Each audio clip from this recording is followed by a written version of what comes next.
Kita ke informasi lainnya, Saudara. Seorang bayi berusia 6 hari di kota Surabaya diduga dianiaya oleh ayah kandungnya sendiri. Akibat dianiaya, bayi tersebut mengalami luka memar di bagian tubuhnya.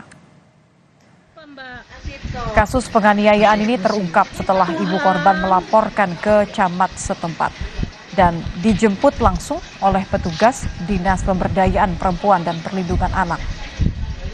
Mendapatkan laporan, petugas kemudian membawa bayi tersebut ke Rumah Sakit Bayangkara Surabaya untuk dilakukan visum dan perawatan.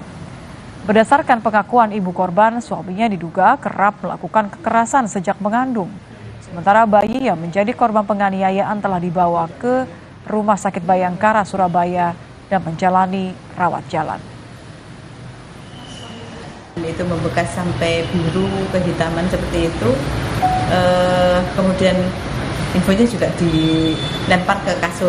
Beberapa kali dilakukan juga kepada ibunya. Jadi pada saat hamil 7 bulan, ibu ini juga sudah mendapatkan KDRT dari suaminya. 8 rumah di asrama Kewilhan 1 Kota Medan, Sumatera Utara hangus terbakar. Sementara di Cirebon, Jawa Barat, 2 anak buah kapal ditemukan meninggal secara misterius. 1 awak lainnya kritis di sebuah kapal pencari ikan. Selengkapnya dalam Kilas Nusantara. Api berkobar dan membesar dengan cepat dari salah satu rumah semi permanen ke 7 rumah lainnya. 11 mobil pemadam kebakaran yang dikerahkan sempat kesulitan karena lokasi kebakaran berada di permukiman padat penduduk. Tidak ada korban jiwa dalam kebakaran, tetapi 42 orang yang terdampak diungsikan sementara. Sebanyak 2 anak buah kapal di Pelabuhan Kejawanan, Kota Cirebon, Jawa Barat ditemukan tewas. Sementara 1 ABK lainnya dinyatakan kritis. Ketiganya ditemukan di dalam ruang palka tempat penampungan BBM jenis solar di sebuah kapal pencari ikan yang tengah berlabuh.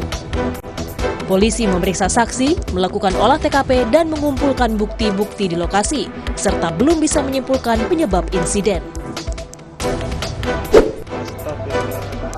Kecelakaan beruntun terjadi di Jalan Poros Trans Sulawesi, Kabupaten Sidrap, Sulawesi Selatan.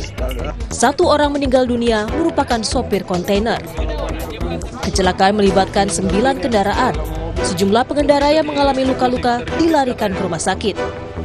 Di lokasi tabrakan yang jalurnya menanjak diketahui kerap terjadi kecelakaan.